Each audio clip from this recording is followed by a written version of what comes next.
Ladies and gentlemen, let me say this is a very hefty panel. And by that, I am not referring to his stature as a writer or me as a broadcaster. It's a very weight-related comment. And we promise not to disappoint in that department at least. Having said that, I really urge you to get The Magicians of Mazda. My friend is an extremely modest man. He's not even carried his book with him. But as an admirer of his work and a longtime friend, it really is riveting. And it's available on all on-ground as well as online stores. And you really have to get it. How are you doing? Wonderful to see you. Always a pleasure to be in conversation with you, Hrishi. And today we were discussing that I think I walked into your studio for the first time after the Rosabal line in 2009. So we have known each other now for about 13 odd years. And we must have had conversations around probably each and every one of my books. And they have been the most memorable conversations that I've had because we end up going all over the place and we end up having so much fun. So I hope that we will do that today. Such an honor. Yes, we shall do that today indeed. Persian Persuasion. And I'm convinced that my dear friend Kwasa Thakur Padamsi is behind this. It's one of those catchy, ringy liners. And it's very apt because it describes the maze of the conspiracy thriller of which Ashwin Sanghi is really the master, the guru. How many Parsis in the house, please? We love you so much. All my closest friends are Parsis. I must have been a Parsi in a previous life.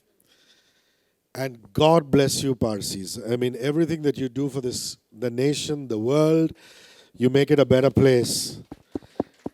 This entire festival, Tata Literature, wouldn't happen if not for Parsis. Absolutely.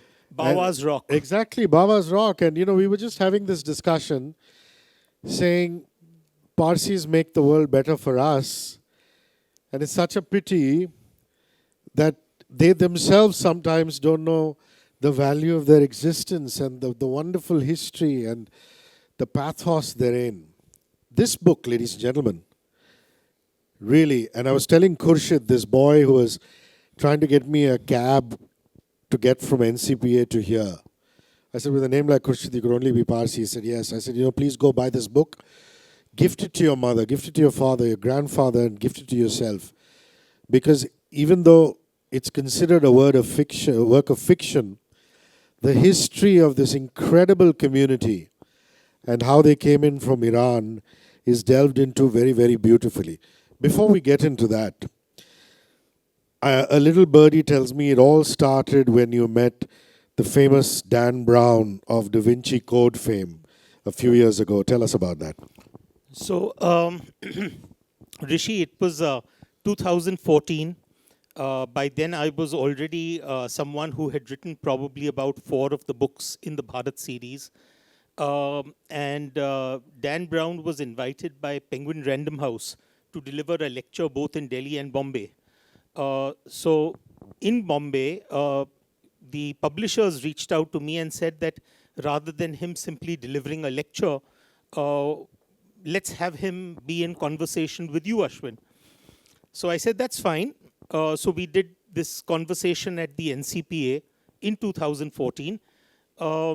And after the conversation was done, it was probably around 8:30 or 9. He said, what are you up to for dinner? So I said, well, I'll do whatever you want to be doing for dinner. So we went to the Oberoi, we sat down, and then we continued to chat till about 2 in the morning.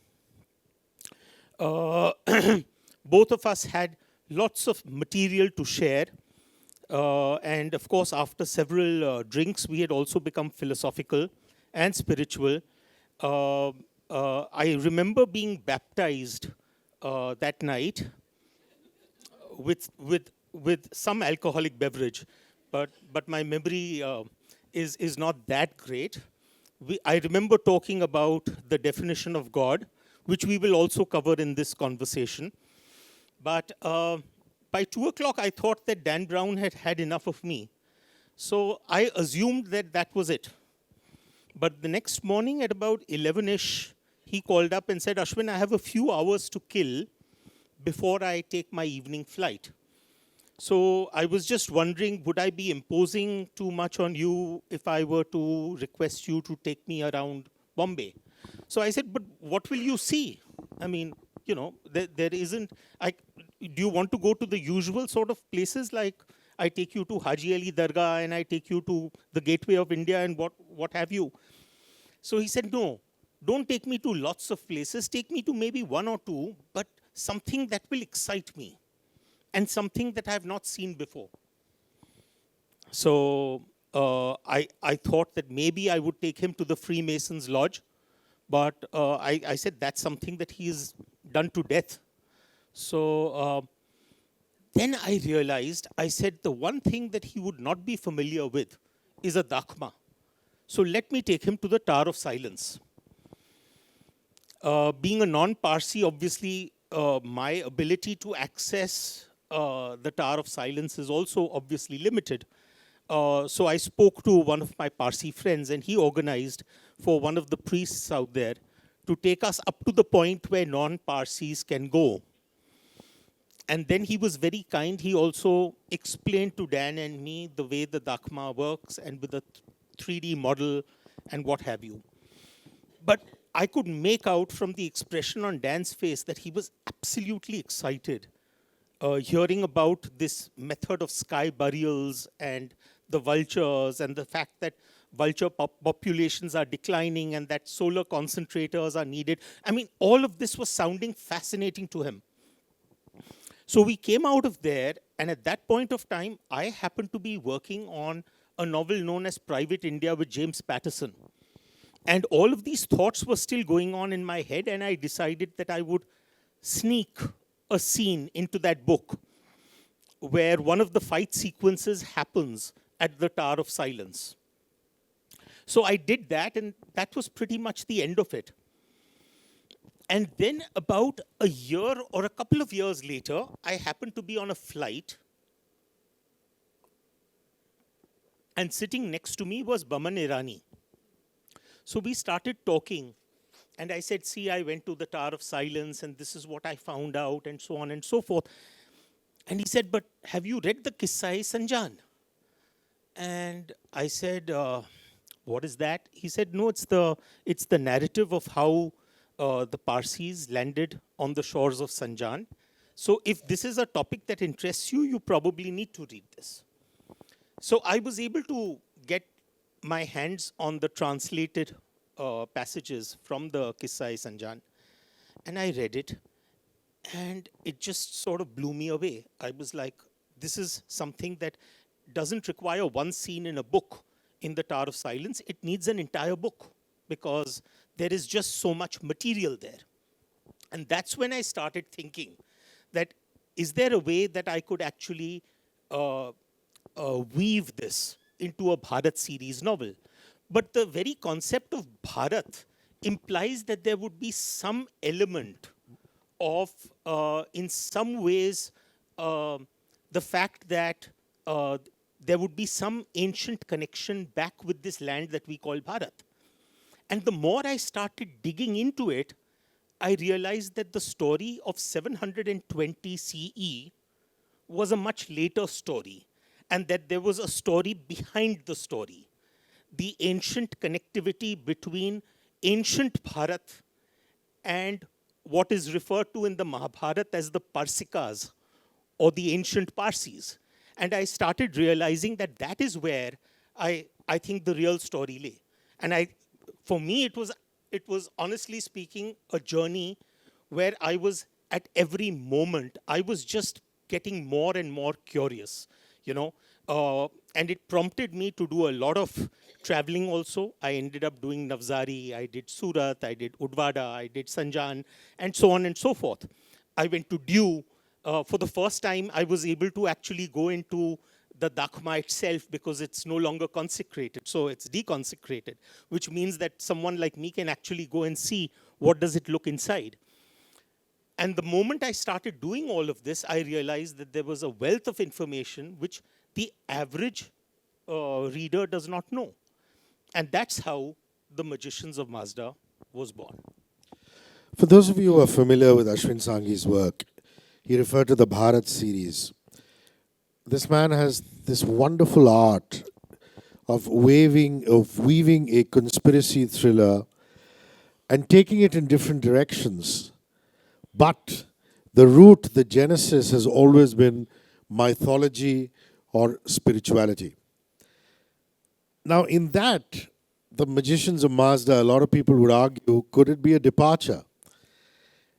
In the world, for those of you who are spiritually inclined, you would know this. But for those of you who are not, there are the Abrahamic faiths, which is Islam, which is Christianity, which is Zoroastrianism, one God, one Judaism. prophet, and Judaism, also. But actually, to a very great extent, all of these three Yeah. would probably not exist if it wasn't for Zoroastrianism. They Zoroastrianism. liberally borrowed from Borrowed from Zoroastrianism. So that's what I'm leading up to. And then there's India, where there's a plethora of gods, a myriad gods, all of whom we pray to, we pay obeisance to. And one would argue that never the twain shall meet. But Ashwin will just explain to us the staggering commonalities of between all these elements. So I found it very interesting, Hrishi, that, for example, we have the descriptions of Zarathustra being visited by the angel Vohumana, who eventually sort of, and that happens on the day of the vernal equinox, Navroz, as it were. And you have a similar celebration happening in Kashmir, which is Navre, again the vernal equinox. And then, of course, the Parsis wear the sadr, and you have a similar garment being worn by the Kashmiri Pandits. I found, of course, the most obvious commonality is the fact that you have, in one faith, you have the Asuras and the Devas, and the other one you have the Ahuras and the Daivas. But again, digging deeper, Varuna and Mitra are both respected not only in the Gathas, but they are also respected in the Rig Veda.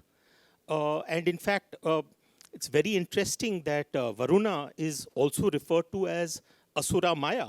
So then it's not too far to say that probably there could have been a connection between Asura Maya and Ahura Mazda in some ways. I found the fact that both revere the cow tremendously fascinating, because most of my Bawa friends were steak lovers. So I that was something that fascinated me. And then, of course, you have the mention of the river Daitya, and in Kashmir, the tributaries of the Jhelum are known as the Diti. So that's again something which was very, very fascinating. And then, of course, you have the Mahabharata referring to the people who lived to the west of the Sindhu as Parasikas. And of course, we know that Persepolis and Paras were really the sort of etymological root from where you derive the word Parsi. So the point was that there was just, frankly, with this book, the problem was not in terms of what do I put in. The question was, what do I leave out? Because there was just so much. I mean, we think about our Mughal emperors using the term Shehenshah.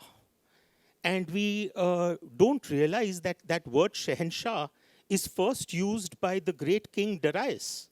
And he calls himself Shehenshah. Where does that word Shehenshah come from? It actually comes from a different root, which is Sheta and Sheta.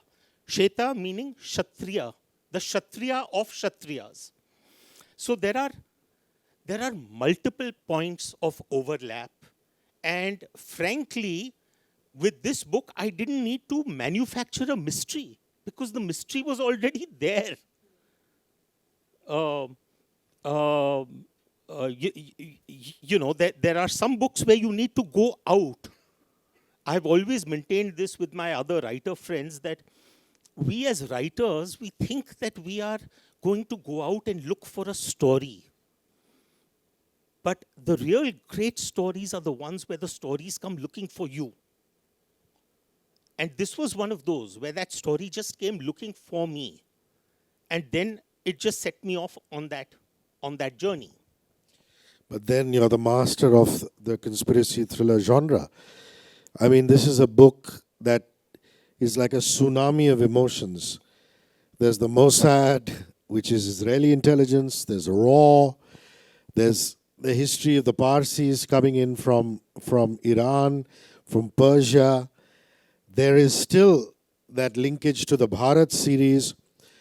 Honestly, when I read this, I'm thinking this must have been one of the most difficult things for you to do. Maybe, the notable exception could be Kal Chakra, where you had to actually study quantum physics. And knowing you, the kind of detailing that is there in your books, you're a student as much as you're a writer. Oh, absolutely. So talk to me about the research, the study that went into Magician's Amazda. Hrishi, the one thing is I genuinely am probably an embodiment of that old proverb which says that the journey is more important than the destination. Because I thoroughly enjoy the 2 years that I spend in terms of crafting a book in the Bharat series. The only time that I took more than 2 years was probably with the first novel, The Rosabal Line. But in fact, to a very great extent, the seeds for Mazda had been sown at the time when I wrote Rosabal. Because when I wrote Rosabal, I was talking about the linkages between Sanatan Dharma and what we consider to be the Abrahamic faiths. And what is the starting point of the Abrahamic lineage, as it were? It is Abraham. But for someone like me who is not a historian, I'm not a theologian, I'm not a scholar, I am simply a paperback writer. In the words of the Beatles, I'm that paperback writer who got rejected 47 times by publishers and literary agents. So I don't think highly of myself. I just think of myself as a spinner of yarns. When I wrote the Rosabal Line, the first time that I met a journalist, he said, "You are a Marwadi with a business background, with an MBA in finance, and you decide to write a theological thriller. What is your qualification?" And I said that during my growing up years, my mother said that I was a bloody good liar. So I know how to spin yarns. But the corollary to that is that if you are going to tell a lie, which is what fiction writers do, then tell that lie close to the truth, because then the lie becomes more believable. So I try and do a ton of research so that my lie becomes that much more believable. But I don't make qualms about the fact that I am telling you a lie. It's a story. So when I was looking at the Rosabal Line, I realized that when I looked at that word Abraham, and I was in those days, I used to love playing Scrabble. So as a result of which the Rosabal Line also was published with Ashwin Sanghi and the letters being jumbled into an anagram called Sean Hagen's. So that was the first book. But I looked at that Abraham, and I took the A from the end and I put it at the end, and I got Brahma. And I said, wow. Wow. What's happening here? So then I thought to myself, I had this maternal granduncle who used to send me a book every week to read. And he would also tell me fascinating stories about levitating sadhus and all of that. And at that time, I used to think that he was smoking weed. And when I looked at that, I really pinched myself. I said, Ashwin, are you smoking weed? What's wrong with you? And then I look at the Old Testament and I find that Abraham has a wife called Sarah, and Brahma's consort is Saraswati. I said, okay, now this is getting interesting. Then I start looking at the symbolism around our temples, and I start seeing the Om and the swastik, and I start looking at the six-pointed star, which you see on a lot of South Indian temples. And I say, where does this suddenly come from? And this is not, this I associate with the Star of David, not with, somehow with Sanatan Dharma. But then I look at the Shri Yantra, which is 9 overlapping triangles, not 2 overlapping triangles. And I say, no, there is a overlap between Shiva and Shakti in the Shri Yantra. So then I start digging further and I look at a picture from the 15th century, which is a hand-drawn sketch of a place in Ghazni. It's a tomb, and I look at the doors outside of that tomb, and it's actually a sketch done by an English lieutenant sometime around the 15th century, which describes those doors in his detailed sketch. And those have 6-pointed stars. And we know that Muhammad Ghazni carried away the sandalwood doors from Somnath and put them in his to-be tomb. So the connections are all there between multiple faiths, between multiple belief systems. They are there. It's just that it's politically incorrect to talk about them. And probably that's the reason why I operate within the space of fiction, because I can get away with it. So when I was looking at the magicians of Mazda, I was coming from that space that, okay, you have the birth of Jesus Christ, which is heralded by a twin star, but Zarathustra, if you break that down, Zara and Tushtra, Zara etymologically related to the word gold. In India, we do gold work on saris and we call it zari. Zari and Zara are both related to gold. So it's a golden star. Tushtra is a twin. Many people don't realize that when they, within Babas, the word Jamshed is used very often. I mean, of course, you have only 20 names, which are used all the time. But the point is that Jamshed is one of those. And where does the word Jamshed come from? Jamshed comes from actually the word Yam, Yama, the god of death. Okay, so you have in ancient times, you have the so-called War of 10 Kings, and you have one group of people who are living on the east of the Sindhu and one who are living west of the Sindhu. And on one side, you have the followers of Manu, and on the other hand, you have the followers of Yam.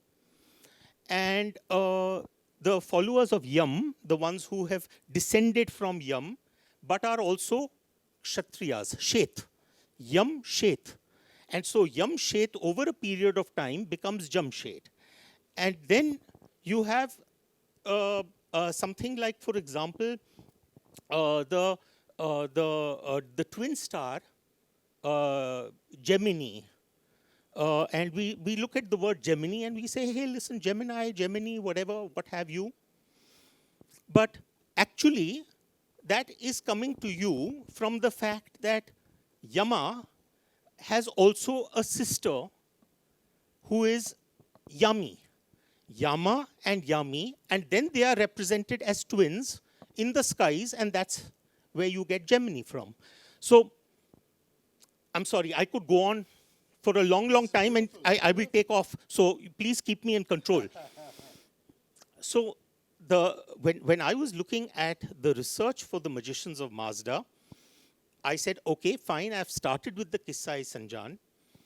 But the more important story than simply the arrival of 18,000 frightened souls into Diu, and then from Diu into Sanjan, and then, of course, the movement of the Iran Shah from Sanjan, eventually landing up at Udwada several hundred years later.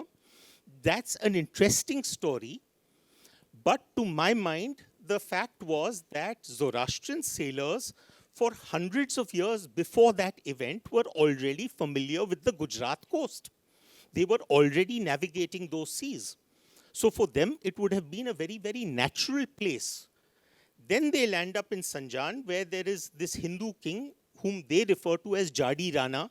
So I start digging back that is there a Jadi Rana mentioned in Indian history? Eventually, based on the time period, I come up with the name of Vijayaditya. And probably Vijayaditya might have been a little more difficult to pronounce, so it might have just become Jadi. In my case, Jada probably. But anyway, long and short is that it sort of over a period of time morphs, and then we have that beautiful story of the bowl of milk and the sugar. And I said, yes, this is one part of it. But the other part is that could they have been looking at this as their natural home? Could it have been a homecoming of sorts? And that is really what the Magicians of Mazda is all about. That this was not simply a fleeing from Iran, but it was a homecoming to their natural home. Beautiful. Really, can you look at the mind of this man? The curiosity, the razor sharp, inquisition into the past, into history, the questions that he asks of himself. Really, that's why I find spending time with him fascinating. On the surface of it, it's not all theology, it's not all history. It's also a great fun book. The principal protagonist is this handsome Parsi man called Jim Dastoor, who lives in Seattle. And Jim Dastoor comes off great wealth. But he turns around and says, hey, just like my grand uncle who went off and did Western classical music. I know it's a cliche, Parsis and Western classical music. Yeah, of course. The Zubin Mehta story and, So, I mean, if you note, you would, Hrishi, you would have picked up on it, that entire story where Jim Dastoor is narrating the story of his family and his lineage. I have drawn from so many. Freddie Mercury, baby. Exactly, absolutely. And the lead vocalist of Queen is wonderful. So, Jim then talks about how he traveled or traversed the road less traveled, became a scientist. And it's not a spoiler because all of Ashwin's promo material, the video, the synopsis all talks about it. He discovers, a magic potion of sorts, which now everybody wants to get a hold of, including Big Pharma, which is, to me, one of the biggest villains on the planet, including the Ayatollah, including, some other forces who turn around and say, we need to gain control of this. But at the heart of it, Jim Dastoor and his band of a few good men say we want this to be like insulin. We don't want to patent it. Yeah. And, there is nobility. There's so much noble thought on one side and then the villains of the piece on the other side. But what I found very interesting is how in that particular Parsi family, the ones who break away and take the road less traveled are given a gift. The rebels are given a gift and not the guys who join the family business. So you're going to ask me why, which is sort of embedded in that statement, why. And the reason for that is very simple, really. That I grew up in a Marwari Banya family. My mother is a Banya, my dad is a Marwari. And, you would recall when we were doing the introduction of my book, The Vault of Vishnu, I spoke about Samarkand and the merchants of Samarkand. And they had this wonderful tradition that when a child would be born in the house, they would touch a drop of honey to the palm, to the tongue, and a drop of glue to the palm. And the reason for that was that the child should grow up and become the best salesman so have a sweet tongue because of the honey, and have a sticky palm so that gold coins would stick to the palm. So I grew up in a culture where if you had a vocabulary of two words, debit and credit, uh, that was fine. You were set for life. And so I started working with my father at age 14. I was one of the youngest students in my MBA class, went at age 20, came out at 22. Uh, Went into my usual, getting into business. It was very important, go to the right school, get the right college, get your MBA at the right age, get married at the right age, have the right number of kids. Everything sort of has to follow in that way. And then suddenly in 2008, I decided to write this book called The Rosabal Line. I started writing it in 2005, based upon a visit that happened to Srinagar sometime in 2002. And for all practical purposes, I ended up rebelling in the sense that what had been laid out for me as the roadmap for my life in 2012, after my third book in the Bharat series, I decided to pretty much follow my own path and decide to write books. I remember the first time that I used the pseudonym Sean Higgins because I didn't want my family to know that I had written a book, because it would have been terrifying for my father to think that someone that he had invested years in and probably lakhs in would be suddenly giving it all up for a career in writing. And, as they say in the world of writing, writers can write books faster than publishers can write checks. So there's very little to be seen by way of monetary value in the early days, at least. And so as a result of which, I always had this in my mind, that wouldn't it be so wonderful if I could have been rewarded by my family for having been a rebel.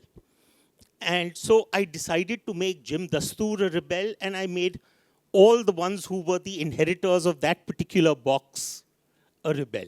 So it was a lot to do with my own story also. I was taking out my gunnas.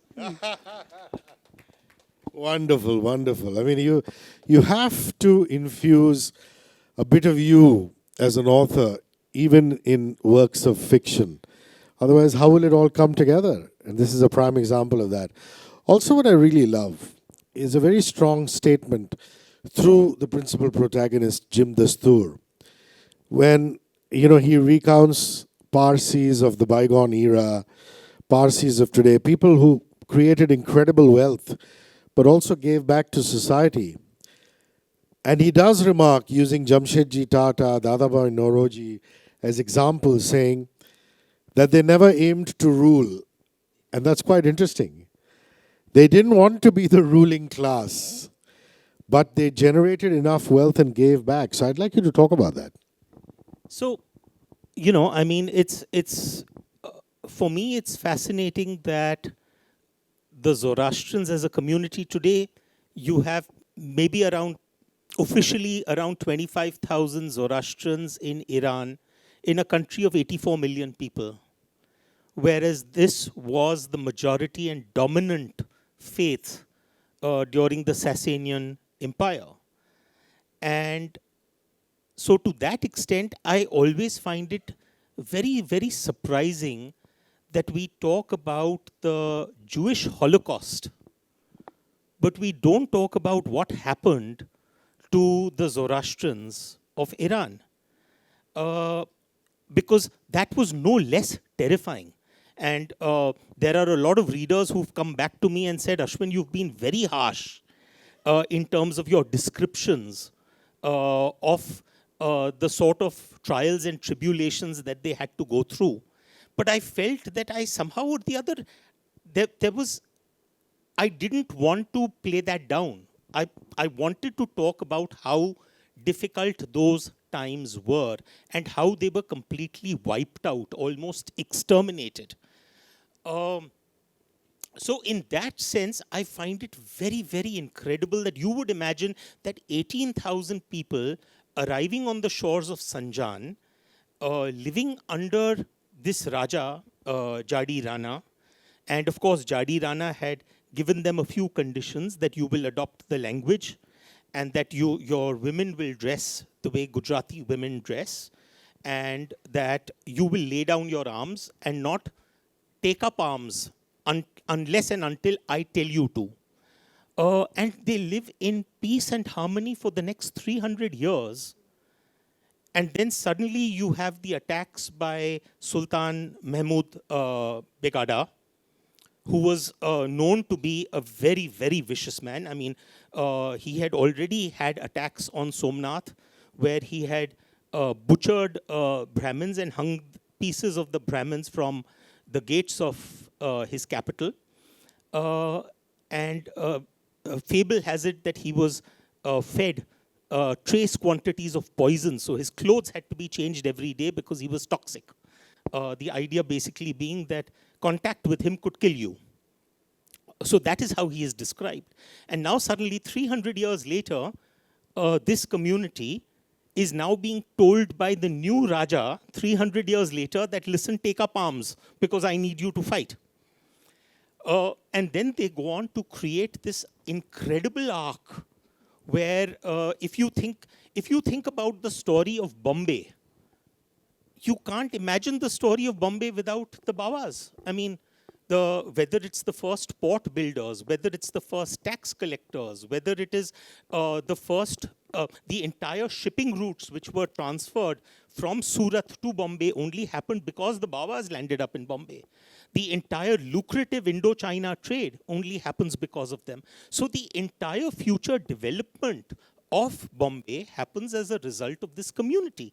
But what I find so incredible is that they had such a positive outlook, because normally you would imagine that people who have been beaten down like this over generations, they would carry the torment of, we all have cellular memory in that sense. You ask an average Jew, he still carries memories of the Holocaust, even though he has not been through the Holocaust. But you don't find that with the Bawas. You don't find that persecution complex with the Bawas. And that is what I find so interesting, that how can a community so minuscule have contributed so much and have been so positive despite the tremendous all-out attacks on them? That's a very telling comment. He started off by saying we talk about the Holocaust, but we don't speak enough of this. Long live Ashwin and his tribe for this detailed research on the community and then flowing into a maze, which is the conspiracy theory. He's right. All of us have friends from the community. The joie de vivre of the Parsi community is amazing. I mean, they're always laughing. There's no cellular memory, like you said. Lots to learn from. Okay, so we're at the question-answer time. Can you just allow me to wrap up for a minute and then we can go into question answers? Okay, so they've allowed us an extra minute. Meanwhile, you can think of some questions to ask because we're going to audience questions. The thing is that this obviously has drained you for years, possessed you for years. What do you do in between novels? So, as you know, I've written 7 books in the Bharat series. This is the 7th book in the Bharat series. And it's taken me about roughly around 15 odd years to write these 7 books. So it's an average of about 2 years per book. Right now, for example, I'm between books, but I have 3 ideas for the next novel, which I'm researching at a relatively superficial level in order to figure out which one of these ideas I can marry. I've been married 26 years, and so I think it's important to find that right idea that you can live with for the next 2 years, because otherwise it's very easy to get bored. So I don't want to do that, where I've invested a lot of time and a lot of myself, and then I say, no, this is not going to fly. So that is one. The second is that I'm now currently, since the last couple of months, I've been working on my own solo crime thriller. So I did 2 books with James Patterson, but now I'm doing my own solo crime thrillers, so which will become a series. And in the meantime, I'm also doing a couple of original stories for web series and movies. So where people come back and say, hey, listen, don't do the screenplay, but think of a plot which will lend itself to a screenplay. Because I think that is really where I think I can add value. So, and I genuinely believe that ultimately it doesn't matter what the format is.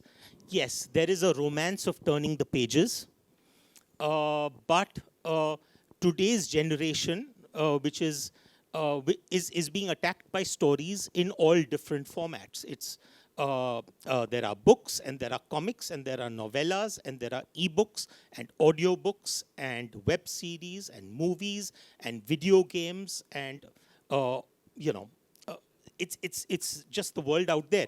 So I think that one needs to sort of move with the times and say, okay, these are all different ways of being able to tell the story. But the one element that does not change is that either you can tell a good story or you can't. And when I'm telling a story, I think that I'm sitting in a room, there are 10 people sitting around me, and I want them to hang on to my next word. And out of those people, there are 3 people who need to get up and take a bathroom break, but they don't because they want to turn the page. So that's very important to me. I call it the bathroom rule. It was, I think, Alfred Hitchcock who said that the length of a movie is related to the endurance of the human bladder. So it's one of those, where in a movie you have to sit there for 2 hours and 30 minutes and then take your bathroom break. But with a book, you have the luxury of being able to turn the page, keep it down, go take your bathroom break, and come back. But I think that I'm verbally narrating that story, and so they want to stay on there. And if you can get them to do that, then you have a good story. So I have this 75-year-old editor who lives in Calcutta, who's been the editor for all of my books. And she says, Ashwin, I wish that, you would... she's one of those people who doesn't talk without a cuss word in every couple of sentences, chain smokes, very vicious woman. But I love her.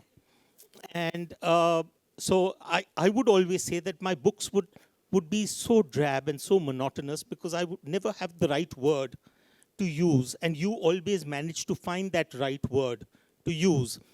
And she said, yes, but you can get a dime a dozen editors to find you the words, but there are very few who can find the stories. So I wish I could find the story. So that's really pretty much what... The name of this wondrous 75-year-old lady. What would be her name? Preeta. Preeta. Long live Preeta. Okay, your questions, please. If you just raise your hand, we'll roll a mic to you and away you go. Yes. Your name, please, and then you can ask the question. Thank you so much, both of you. And Ashwin, thank you especially. My name is Saket, and thank you for all of those wonderful years of wonder and inspiration, because that's the most precious thing in life. Thank you, Saket. So my questions to you are that maybe 2 years of research before a book, but how do you decide that this is enough research, and how do you pull yourself out of the whirlpool of getting deeper into the story with this mythology, with the Iranian background? And secondly, I'm sorry, sure, is if you can let out a secret of where are the trusted sources of research for other people trying to write going beyond Wikipedia. Let me answer. So you asked me 1A and 1B. Let me answer 1B first. As far as research is concerned, the truth of the matter is that you have to, at least as a fiction writer, you have to start reading between the lines. Not only in terms of what was said, but also what was not said. For example, if I'm writing something which is, let's say, in the nature of historical fiction, it was, I think, George Santayana who said that history is a pack of lies about events that never happened, written by people who were never there. So in that sense, then you have to take history with a very big pinch of salt. Not a pinch of salt, but a bag of salt. And then on the other hand, when you start going into, let's say, the world of myth, then you have to try and figure out that how much of this myth could be based on real people, and could there be a kernel of truth there? So in that sense, you have to look for the myths in history, and you have to look for the history in myths. So I think that is something where you do need to look at whatever you are reading or picking up on with a keen eye. And the nature of that research can be very different. In my own case, for example, I found that, let's say, for example, the book, The Rosabal Line, started with a visit to a tomb in the heart of Srinagar, which is purportedly the final resting place of Jesus Christ. I was fascinated by that story, and for the next year and a half, I ended up reading every book that I could about that particular tomb, as well as the so-called lost years of Jesus Christ, in order to piece that story together. So the nature of the research was not just visit, but primarily in terms of reading. But for example, when I was writing the Krishna Key, after having read the Mahabharata and having read the Bhagavad Puran, the Gita and all of that, and then eventually looking at, okay, how do I piece this story together? It was only when I made my visits to Mathura and Dwarka and Vrindavan, that's the time when I started piecing the story together, because those visits were the ones which actually gave me the little nuggets which I could make as the sort of markers to the book. Yeah, or for example, when it came down to Chanakya's chant, it was purely not just a reading of the Arthashastra, but the Mudra Rakshas, which actually gave me the basis for the story. Because to a very great extent, a lot of things that we treat as history may not actually be history. So, for example, take the case in point of someone like a Chanakya. Chanakya, we know, wrote the Arthashastra, but very little was written about Chanakya. And then Chanakya's life gets covered in another work known as a Sanskrit play, which is the Mudra Rakshas. But it's written 700 years after him by a poet known as Vishaka Datta. So imagine if Vishaka Datta was an ancient day Ashwin Sanghi, mixing fact and fiction and writing about Chanakya. So now we treat the Mudra Rakshas as history. But it could very well be something that was performed, right? So the Sialkot saga, 70 years of post-independence India, the only research I needed to do besides reading multiple versions of post-independence history was to talk to people who had lived through the 1950s, 60s, and 70s. So, for example, if let's say a boy was growing up in Calcutta and he took his young girlfriend to have Golgappa, then how much would that Golgappa have cost? Now that's a scene builder. Or if you were going in and you wanted the finest steak in the city of Bombay, then where would you have gone? So those are the sort of things that then make that story come alive. So the nature of research will vary across books, depending upon the story you're writing. So that was to answer 1B. As far as 1A is concerned, I have not yet figured out the answer to that. How much of the research do you want to put in? The bigger problem, what do you need to leave out? Because you're so in love with the years of toil that you've done, that your entire effort is that, no, I want to bring this in also, and I want to bring that in also. And then by the end of it, you started out with the recipe for a biryani, but it's become something very, very different because you've crammed in too much. And that's unfortunately something that even I suffer from. Because in a lot of my books, people will come and tell me, listen, couldn't you have knocked out 10% of this? And I said, listen, it was a lot more. It was double of this. So I think that's an answer. It's a trade-off between how much research and how much story. Because somewhere you will compromise pace when you bring in too much of research. But if you don't bring in that research, then the lie is no longer believable. Beautiful. Yeah, that gentleman there. Yeah. If you take your name first and then ask. So I'm Atharva, and I've observed that your books usually have some backdrop like quantum physics or some other, and it really helps us develop some new interests. So do you plan to do something around accounts and finance? Because personally, there's a self-interest. There's some hope that curriculum becomes a bit more interesting. So if you remember reading Chanakya's chant, Atharva, And by the way, Atharva, this book is one that talks about the fact that possibly there could be a link between the Atharva Ved and the Gathas. So do pick up The Magicians of Mazda. This is not just a marketing pitch. I am a Besharam author who pitches himself all the time, but this is something for you. But having said that, as far as accounting goes, in Chanakya's chant, there is a little scene which talks about Ganga Sagar Mishra, the protagonist, going and learning accounts.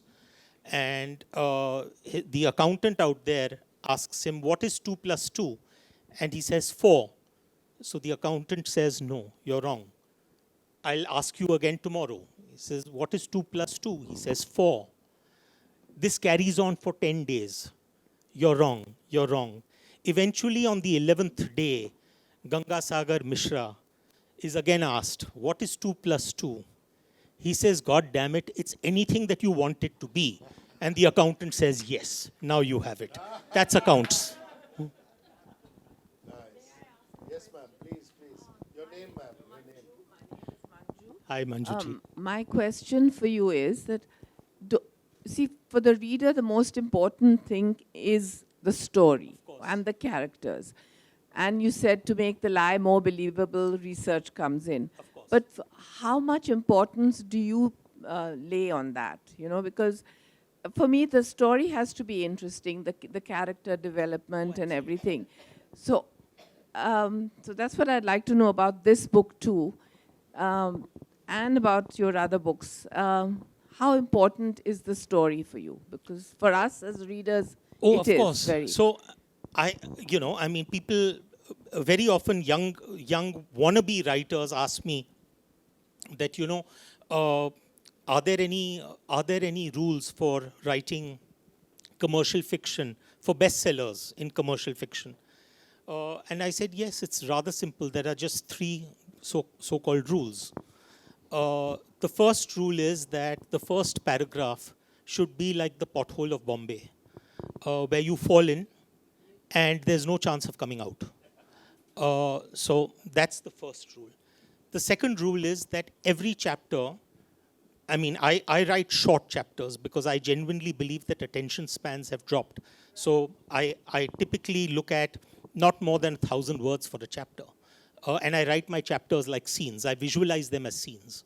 But most importantly, I always will go back to my chapter, and the maximum amount of time I will spend is on the last 2 sentences of that chapter.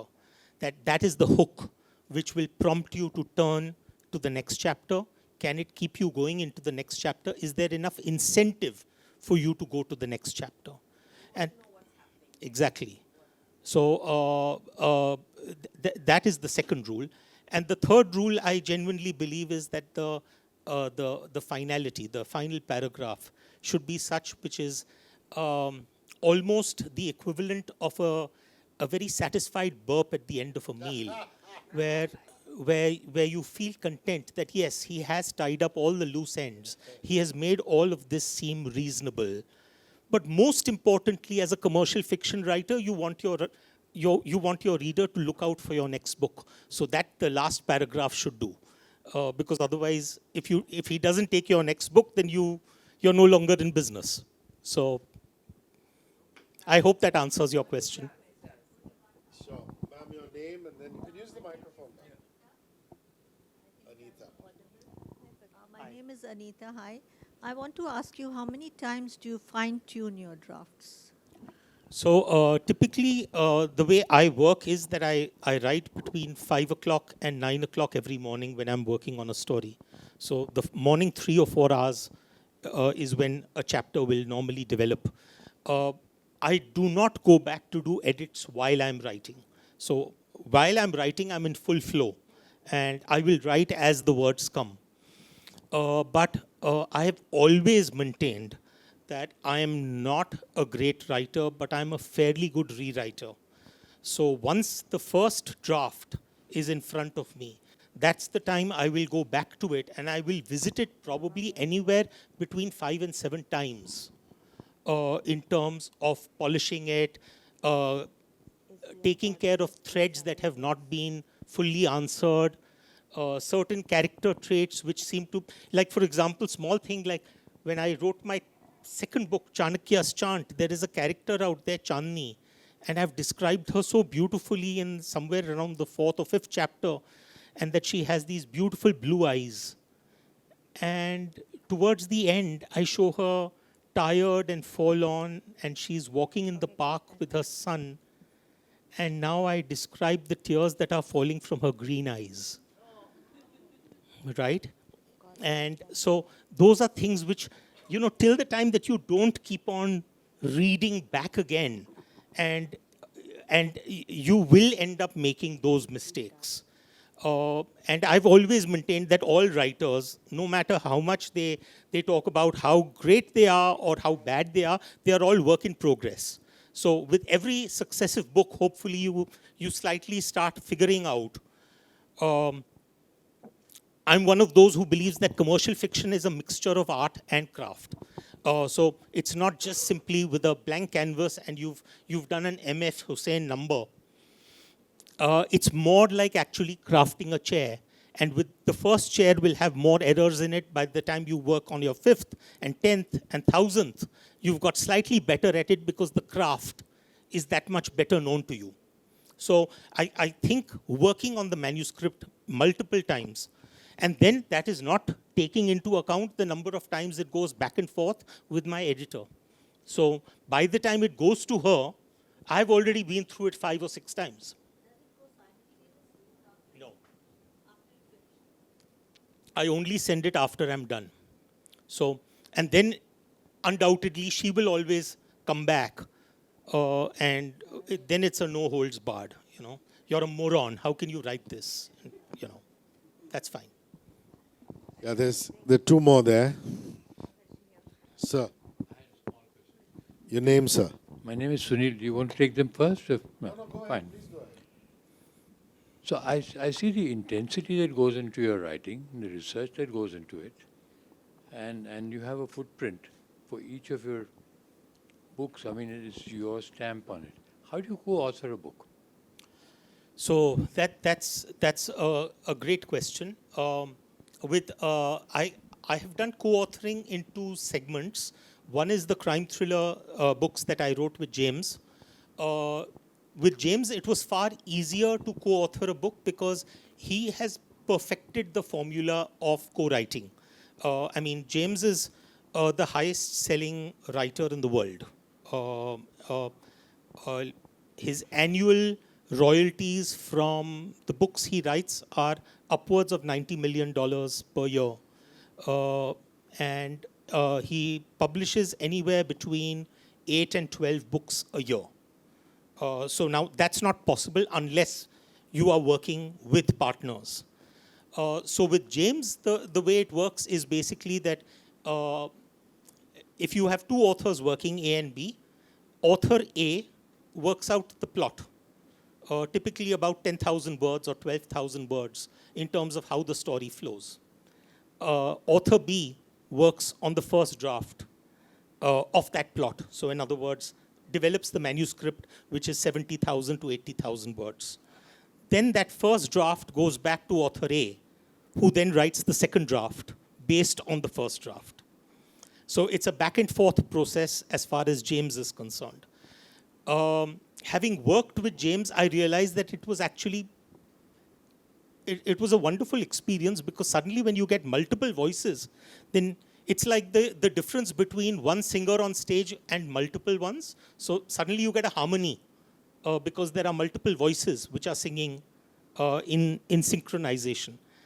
So that's what I applied when I came up with my self-help motivational series known as 13 Steps. I realized that there were many subjects that we were talking about where I didn't have a domain expertise. So I would tell my co-author that you work on the research, develop that into an initial manuscript, then pass it on to me because I don't know the first thing about what you are writing. So I need to just figure out as to whether it works as a story. So how do I craft it? How do I take your material and craft it into a story so that those 40,000 words will be read in one go? So I think it makes a lot of sense to work with others. But the very important thing when you are going to be singing in multiple voices is that all of you need to be reading off the same sheets of music. Then it works. But if all of you are singing, thinking that you are somehow in harmony, that can go dramatically wrong also. So you need to keep that in mind. Ashwin, there's a message loud for us on the screen. Jao. No, I think we can take one more because there are two people at the back. Okay. We've got please wrap up written across our screens. That's what we mean. Yeah, go ahead. I'm sure they have a sequence to this which says get lost. It'll come right now. We're waiting for it. Hi there, my name is Shashank. Great to listen to you. I confess I haven't read any of your books yet, but Customer. yes. Customer. I was sufficiently dismissive about sort of what I had seen on the airport bookstore shelves, but I will certainly really enjoyed listening to you today. Thank you. My question's actually about those 47 rejections that you've had. Tell us a little bit more about how you deal with feedback, and especially in the early years where likely you didn't make it. No, when I wrote the Rosabal line, the concept of a theological thriller didn't exist in the publishing world. So I'd reached out to literary agents in India. At that time, there were only 4 or 5. And they said, listen, we have no way of knowing even which publisher will accept this. So thank you, but no thank you. Then I reached out to literary agents abroad, thinking that maybe I can publish it abroad. That unfortunately also didn't work. So I had far more negative responses there. Then I said, what the hell, who needs a literary agent? I'll start directly writing to the publishers. So I started writing to the publishers myself. And after that, that also didn't work. And I must tell you honestly, I was at a low point. There was a dear family friend of ours. He said he used to enjoy having his Johnny Walker with my father on Fridays or Saturdays, whatever. And he looked at me and he said, "You're looking so disappointed, dejected, depressed. What's happened?" I said, "No, 47 rejections from literary agents and publishers." So he said, "Apply to a few more." I said, "There's no one left on the list." So he said, "Remember, beta, in life 99% is good luck." So I was arguing with him. I said, "What about the 1%? That must be hard work, talent, efficiency, management, resources, networking, so many things." So he said, he drained his Patiala and he said, 99% is good luck, 1% is bloody good luck. And wait for your bloody good luck to kick in because that cannot be timed. And that's what resulted, in fact, in my self-help series. The first novel in that was 13 Steps to Bloody Good Luck. But that happened 10 years later. But so by then I had reached the end of the rope. I self-published the Rosabal line and didn't tell my family about it. Published it under a pseudonym.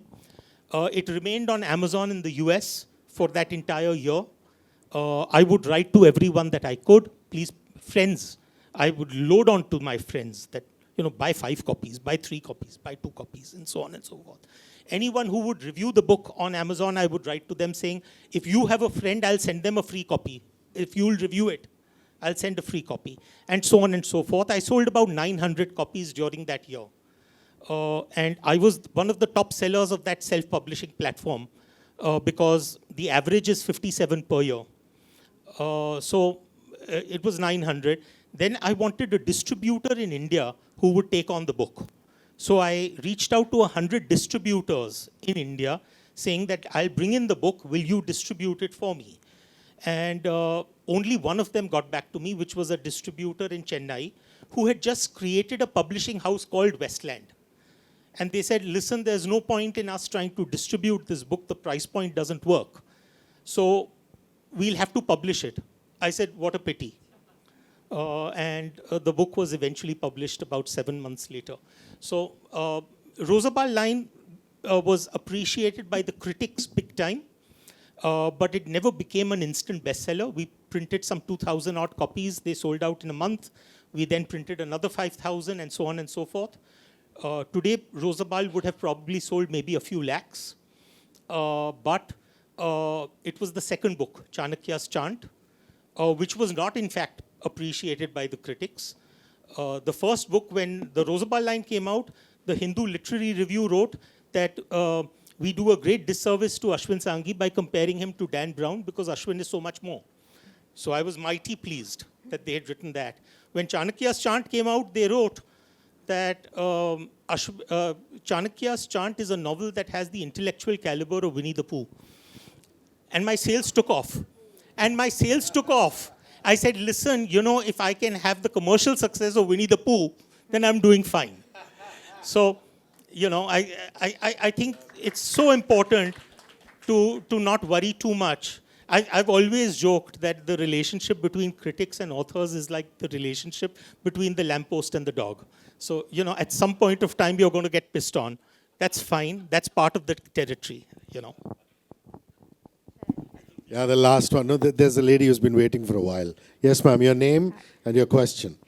Hi, my name is Pia, and I just had a question about the title of the book, Persian Persuasion, and I think there is The Persian Persuasion is the title of this session, which is coined by the good people at Tata LitLife. The book is The Magicians of Mazda. See, I'm not his literary agent. But by the way, they've also used the same alliteration in the sense that whether it's Chanakya's Chant, the Krishna Key, the Sialkot Saga, the Magicians of Mazda, all of them follow a pattern, and Persian Persuasion also does. Ashwin Sanghi, ladies and gentlemen. Yes, ma'am, yes. Yes, they did.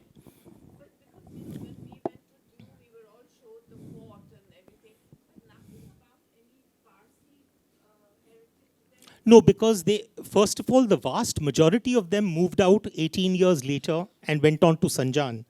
The few that were left eventually started, obviously, the overall numbers itself is minuscule. So the ones who were left in due were even more minuscule. And then when the last few were no longer there in due, then the Dakma as well as all the related properties sort of became uncared and neglected. It's only in the last few years that the Archaeological Survey, along with UNICEF, has tried to revitalize the old Dakmas, etc. So otherwise, the due story is pretty much forgotten.